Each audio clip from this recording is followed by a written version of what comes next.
Good morning, dear friends. Today I'm going to teach you past perfect tense. Dear friends, past perfect tense को किस प्रकार से हिंदी से English में translate करते हैं और इसके बनाने के नियम क्या हैं, इसको किस प्रकार से पहचानते हैं, आइए चलिए समझते हैं। पास्ट परफेक्ट टेंस, इसकी पहचान है किसी हिंदी के वाक्य के अंत में चुका था, चुकी थी, चुके थे या था, ये थी, ये थे इत्यादि शब्द आते हैं। इसका सेंस भी समझना होता है। बाकी की सेंस के अनुसार भूतकाल में यानी पास्ट में किसी कार्य की पूर्णता यानी कि कंप्लीटनेस का बोध होता है, यानी कि कार्य भूतकाल में पहले ही समाप्त किया जा चुका होता है। नियम। डियर फ्रेंड्स, दिया हुआ वाक्य या तो सिंगुलर हो या प्लूरल, यानी कहने का मतलब यह है कि उसमें जो सब्जेक्ट है सिंगुलर सब्जेक्ट हो या प्लूरल सब्जेक्ट, आपको हैड ही लगाना है और हैड के साथ वर्ब का थर्ड फॉर्म प्रयोग किया जाएगा, यानी कि had plus third form, had plus verb का थर्ड फॉर्म इस्तेमाल करना होगा। आइए एग्जाम्पल से समझ लेते हैं। एग्जाम्पल्स जैसे मैं वहां पहुंच चुका था, मैं वहां पहुंच चुका था यानी आई हैड। रीच का थर्ड फॉर्म देंगे reached, I have reached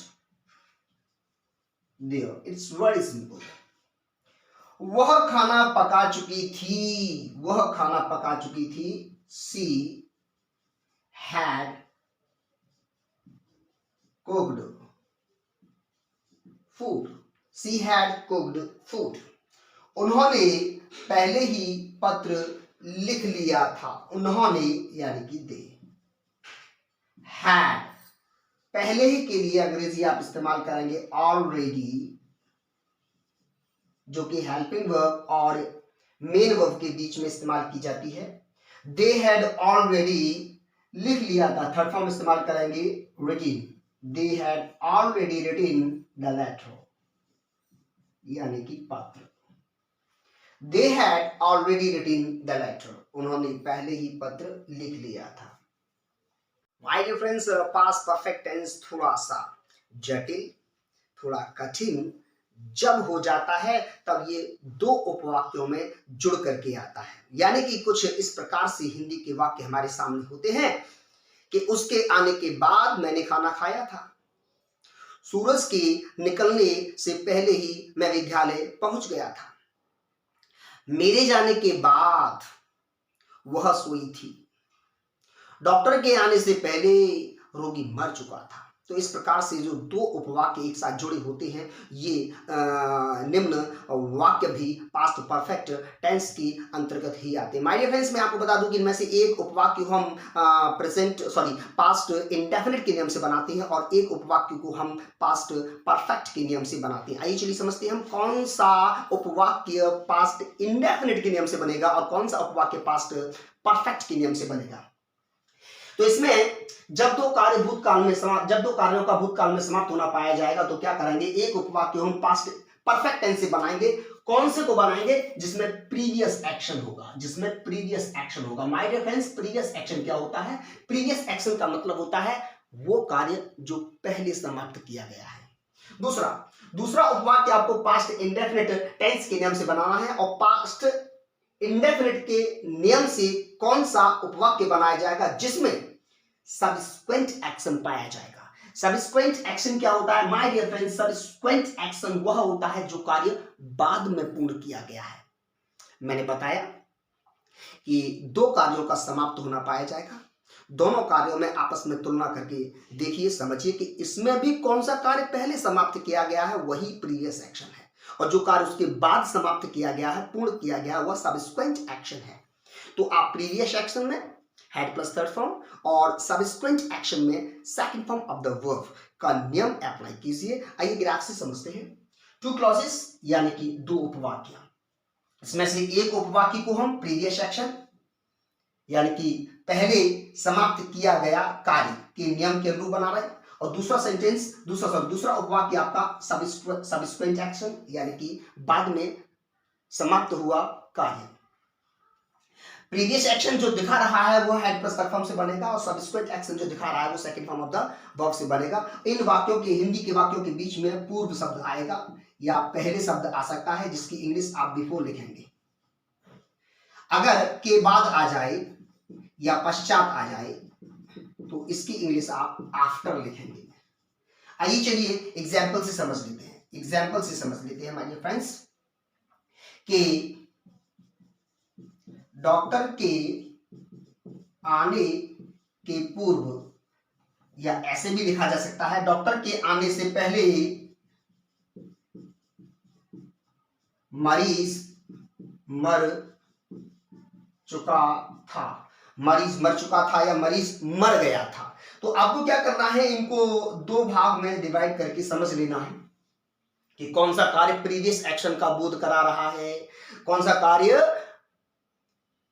subsequent action यानी कि बाद में होने वाले कार्य का बोध करा रहा है। आइए चलिए समझते हैं, तुलना करते हैं, दोनों को मिला के देखते हैं। डॉक्टर के आने से पहले मरीज मर चुका था, मरीज पहले ही मर चुका था।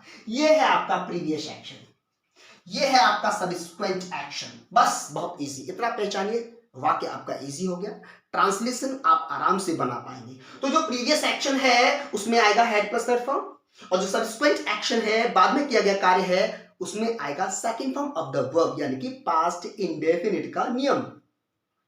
तो इसको एक और समझने वाली बात है कि पहले तो आप पहचान लेंगे, पहचानने के बाद जब इंग्लिश में इसको ट्रांसलेट करेंगे तो आप याद रखिए कि जो आप इंग्लिश में ट्रांसलेट कर रहे हैं तो पीछे को दिया हुआ जो उपवाक्य है उसकी इंग्लिश पहले बनाएंगे और पहले जो दिया गया उपवाक्य है उसकी इंग्लिश आप बाद में बनाएंगे इस प्रकार से। यह नियम केवल उन्हीं वाक्यों को हिंदी से इंग्लिश में ट्रांसलेट करने के लिए अप्लाई होगा जिनमें के पूर्व या के बाद हिंदी में जुड़ा हुआ है। चलिए इसको बनाते हैं। मरीज मर चुका था, द पेशेंट हैड डाइड यानी कि प्रीवियस एक्शन का बोध करा रहा है, पहले कार्य समाप्त हुआ है। पहले की अंग्रेजी बिफोर, डॉक्टर के आने से पहले मतलब डॉक्टर का आना हुआ, इसमें आप सब्सिक्वेंट एक्शन का बोध ले रहे हैं तो आप सेकंड फॉर्म अप्लाई करेंगे, द डॉक्टर की।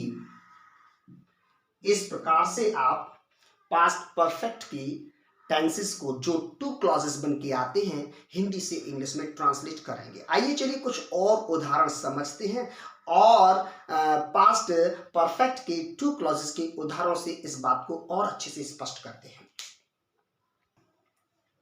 उसके जाने के बाद मैंने कपड़े धोए थे, उसके जाने के बाद मैंने कपड़े धोए थे। माय डियर स्टूडेंट्स, इसमें टू क्लॉजेस हैं, उसका जाना हुआ और एक क्लॉज में मैंने कपड़े धोए अर्थात मेरा कपड़ा धोने का काम पूरा किया गया, और इसमें के बाद शब्द से जुड़ा हुआ है। इसमें हम पहचानते हैं कि प्रीवियस एक्शन कौन सा है यानी कि पहले कार्य कौन सा समाप्त हुआ है, और सब्सिक्वेंट एक्शन कौन सा है, ऐसा कार्य कौन सा है जो अनुवर्ती है उसका, उसके बाद तुरंत पूर्ण किया गया है या थोड़ी देर में पूर्ण किया गया है। उसके जाने के बाद मैंने कपड़े धोए, दो बार पढ़ के देख लीजिए, बात बिल्कुल स्पष्ट हो जाएगी कि प्रीवियस एक्शन कौन सा है। उसके जाने के बाद मैंने कपड़े धोए, तो यहां आ गया अब हमारा प्रीवियस एक्शन। यहां हम पी लिख लेते हैं क्योंकि यही प्रीवियस एक्शन है, यही हेड प्लस थर्ड फॉर्म से बनेगा। बचा कुचा वाक्य आपका दूसरा सब्सिक्वेंट एक्शन है जो कि second form of the verb से बनेगा। वाक्य के बीच में के बाद या के पूर्व होगा तो आप इसकी इंग्लिश को इधर और इस वाले उपवाक्य की इंग्लिश को इधर बनाएंगे।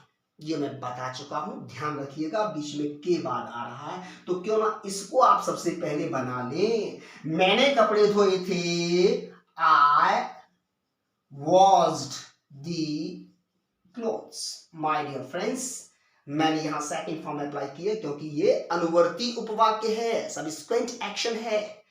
के बाद की अंग्रेजी आफ्टर, उसके जाने के बाद यहां ही अप्लाई कर सकते हैं, कोई लड़की है तो शी अप्लाई कर सकते हैं, क्योंकि ये प्रीवियस एक्शन है, पहले कार्य किया गया है, तो क्यों ना हैड लगा लें, और हैड के बाद third form gone. I was the clothes after he had gone, और she had gone भी हो सकता है। माय डियर फ्रेंड्स, इस प्रकार से आप पास्ट परफेक्ट के टू क्लॉजेस की वाक्यों को हिंदी से इंग्लिश में ट्रांसलेट करेंगे। आइए चलिए कुछ और उदाहरण समझते हैं। होने से पहले हम स्कूल पहुंच गए थे। माय डियर फ्रेंड्स, दिए हुए वाक्य को पहले पहचानिए कि कौन से उपवाक्य में प्रीवियस एक्शन है और कौन से उपवाक्य में सब्सिक्वेंट एक्शन है। आइए चलिए पहचानते हैं। वर्षा होने से पहले हम पहुंच गए थे, यानी कि वर्षा हुई उससे पहले ही पहुंच गए, तो ये रहा आपका प्रीवियस एक्शन वाला क्लॉज, यानी कि इसमें कार्य पहले किया गया है, तो यही है आपका हेड प्लस थर्ड फॉर्म। तो बाकी का बचा हुआ जो दूसरा उपवाक्य है वो सब्सिक्वेंट एक्शन है। वर्षा होने से पहले हम स्कूल पहुंच गई थी। माय डियर फ्रेंड्स, ट्रांसलेशन करने से पहले हिंदी से इंग्लिश में आप इसे ट्रांसलेट करने से पहले समझ लीजिएगा कि कौन सा उपवाक्य प्रीवियस एक्शन का बोध करा रहा है और कौन सा उपवाक्य बता रहा है कि इसमें सब्सिक्वेंट एक्शन है, यानी कि बाद में होने वाला कार्य है। तो आइए चलिए समझते हैं। वर्षा होने से पहले हम स्कूल पहुंच गए थे, यानी कि वर्षा के होने से पहले ही हम स्कूल पहुंच गए, तो ये वाला है आपका प्रीवियस एक्शन और ये वाला है आपका सब्सिक्वेंट एक्शन। तो प्रीवियस एक्शन में आपको हेड प्लस थर्ड फॉर्म देना है, यानी कि जो कार्य पहले समाप्त किया गया है उसमें हेड प्लस थर्ड फॉर्म देना है। हम स्कूल पहुंच गए थे, आइए ट्रांसलेट करते हैं। We had reached school, we had reached school के पहले आ गया है बिफोर लगाएं, बिफोर वर्षा के होने से पहले। वर्षा के टेंस को बनाने के लिए इट का प्रयोग सब्जेक्ट के रूप में करते हैं, पहले हम सीख चुके हैं, और ये सेकंड फॉर्म से बनेगा सब्सिक्वेंट एक्शन है, तो रेन का आप सेकंड फॉर्म दीजिए, it rained. We had reached school before it rain. खाना खाने के बाद उसने हाथ धोए थे। डियर स्टूडेंट्स, पहचानिए इसमें प्रीवियस एक्शन कौन सा है और सब्सिक्वेंट एक्शन कौन सा है। खाना खाने के बाद उसने हाथ धोए, यानी कि खाना पहले खा लिया, ये आपका प्रीवियस एक्शन है, और हाथ का धोना ये वाला जो कार्य पूर्ण किया गया है ये आपका सब्सिक्वेंट एक्शन है, और इसमें के बाद आ रहा है। ठीक है, आप ऐसे ही इंग्लिश बनाएंगे। उसने हाथ धोए, उसने के लिए आप शी अप्लाई करें या ही अप्लाई करें, और हाथ धोए सेकंड फॉर्म लें, she washed her hands. She washed her hands, यानी कि उसने अपने हाथों को धोया। के बाद के अंग्रेजी के लिए आफ्टर। खाना खाने के बाद, यहां पर सब्जेक्ट दिखाई तो नहीं दे रहा है, लेकिन आप समझ सकते हैं दोनों कार्य इसी व्यक्ति के द्वारा किए गए हैं, जो कि सी हो या ही हो। तो सी वॉश्ड हर हैंड्स बिफोर, तो यहां पर दोबारा आप दूसरा क्लॉज बनाने के लिए इसी सब्जेक्ट को रिपीट करेंगे, सी, और प्रीवियस एक्शन होने की वजह से हैड ईटन, थर्ड फॉर्म लगाएंगे, had eaten food। सेंटेंस बनेगा, she washed her hands after she had eaten food। My dear friends, आइए एक और एग्जांपल समझ लेते हैं। सूरज उगने से पहले हम उठ गए थे। उठ गए थे यानी कि जाग गए थे।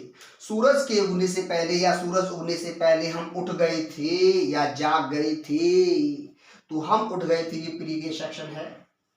We had got up, we had got up before the sun, before the sun,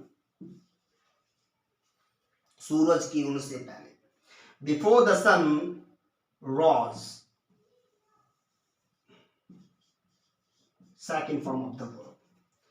my dear friends, आप इस प्रकार से पास्ट परफेक्ट टेंस की अच्छी सी प्रैक्टिस कीजिए। यदि कोई प्रॉब्लम है तो प्लीज कमेंट बॉक्स में बताइएगा। आइए चलिए कुछ और उदाहरण समझ लेते हैं जिसमें कि नेगेटिव और इंटरोगेटिव सेंटेंसेस भी मिक्स होंगे। माय डियर फ्रेंड्स, क्या आपके वहां पहुंचने से पहले कार्यक्रम शुरू हो गया था? तो ये जो आपका प्रीवियस एक्शन का बोध करा रहा है, इसमें आप इंटेरोगेटिव टच देंगे। Had the function started before you reached there? Next है आपका पिताजी के जाने के बाद मास्टर साहब नहीं आए थे। ये आपका सब्सिक्वेंट एक्शन है, इसमें आप नेगेटिव टेस्ट देंगे। The teacher did not come after my father had gone. ठीक इसी प्रकार से आपके आने के बाद आपकी बहन यहां से क्यों चली गई थी, तो ये आपका सब्सिक्वेंट एक्शन को दे रहा है, तो इसी में आप इंटरोगेटिव टेस्ट देंगे। Why did your sister go from here after आपका जाना, यानी कि you had come आपके आने के बाद। ठीक इसी प्रकार से चोरों के भागने से पहले पुलिस नहीं पहुंची थी, तो ये आपका प्रीवियस एक्शन है, इसमें अब आप नेगेटिव टेस्ट देंगे। The police had not reached before the thieves ran.